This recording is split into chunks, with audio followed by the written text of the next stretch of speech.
Let's look at liberalization and privatization process in Uganda. We can start with privatization.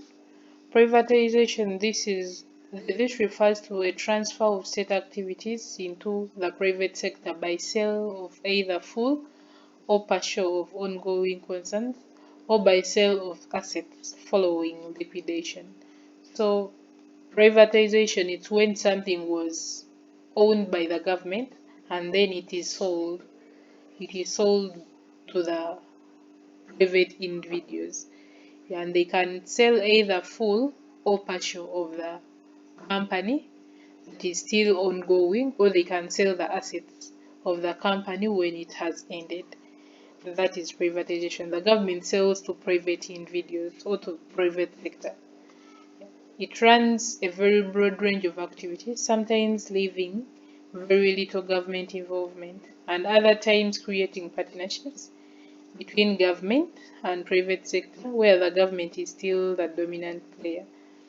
So where there is a company having both the government and the private sector, the government is always a dominant player because it's supposed to have 51 and above percent shares.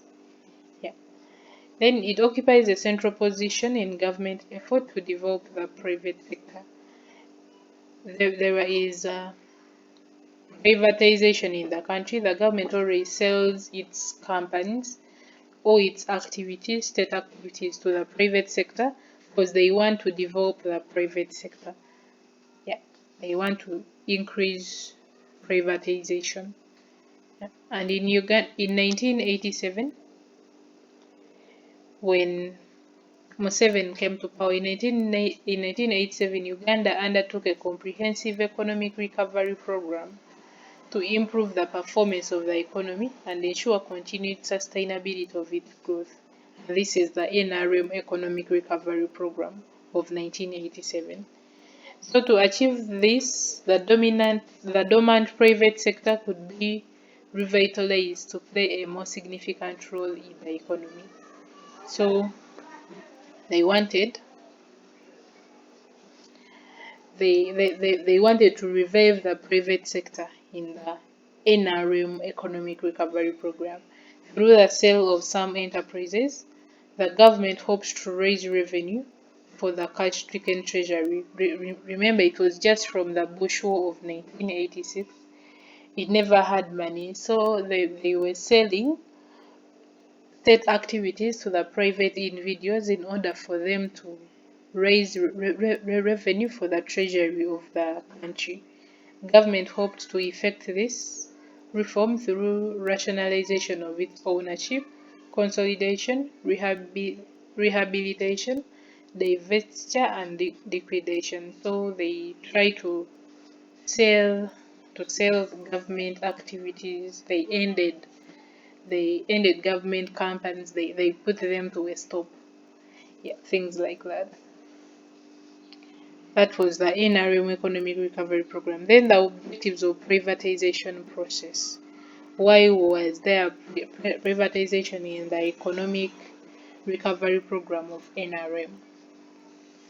The objectives of Uganda's privatization process, and why is it still there? Like, what do they aim at? What are they trying to achieve when they sell state activities or government companies or public companies to private individuals? First is to improve the overall efficiency of the Uganda's economy. There is always efficiency in the private sector because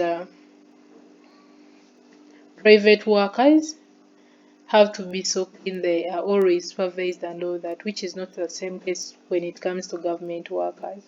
In government companies, there is always less efficiency because there is limited supervision compared to private sector. And in private sector, their main aim is profit maximization. They have to be efficient in order for them to get those profits that they want.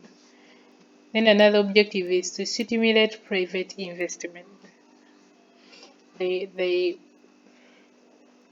privatize in order for them to develop the private sector and to encourage people to invest in the private sector.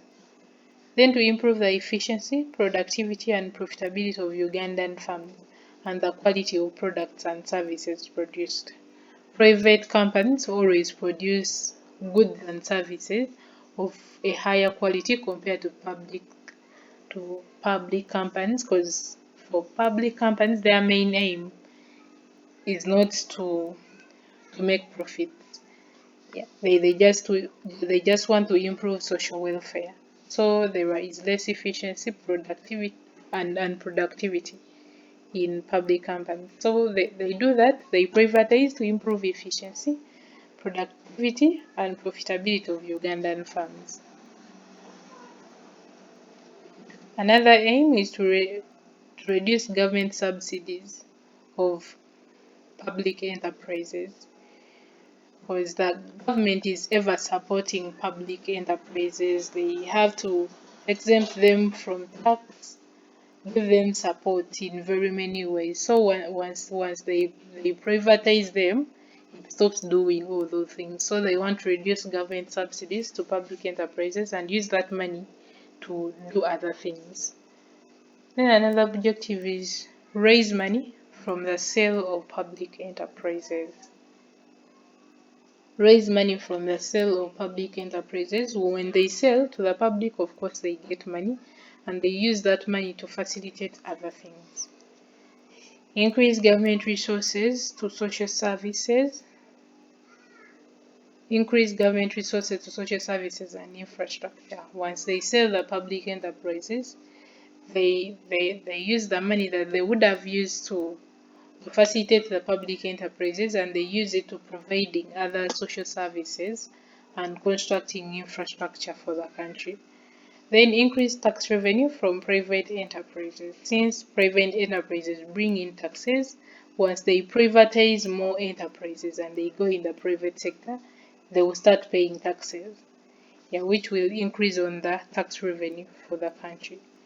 Then reduce the direct role of the government in the economy. That is self-explanatory, to reduce the direct role of the government in the economy through privatization. Then reduce corruption and abuse of public office. In government companies, there is a lot of corruption. There is a lot of corruption since there is less